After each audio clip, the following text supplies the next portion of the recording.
The night it all began, Margaret Whitfield thought she was walking into a celebration. Her daughter, her son-in-law, and her beloved grandson had invited her to dinner at the Riverside Grill, one of Portland's most elegant restaurants. She had dressed carefully, wearing the pearl earrings her late husband had given her on their 20th anniversary. For Margaret, it was more than just a meal. It was a reminder that family still mattered, that she hadn't built her entire life's work in vain. At 72, Margaret had weathered storms most people couldn't imagine.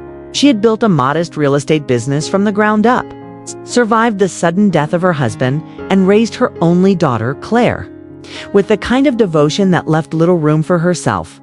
If there was one thing she believed in, it was loyalty, the invisible thread that bound family tighter than blood ever could.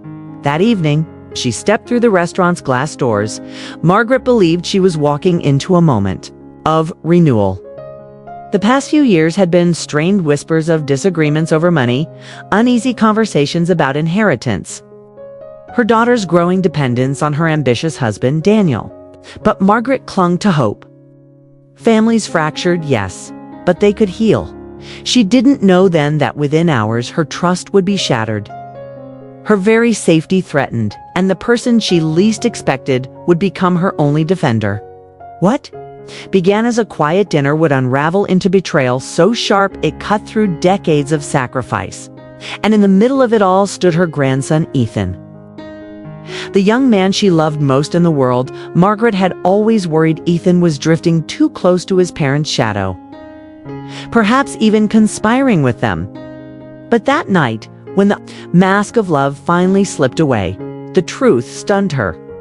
The villains she trusted the most sat across from her, smiling, while the one she doubted was the only one willing to risk everything to save her.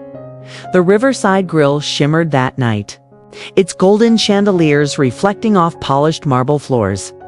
Waiters in crisp black vests floated between tables, balancing silver trays heavy with wine glasses and porcelain dishes.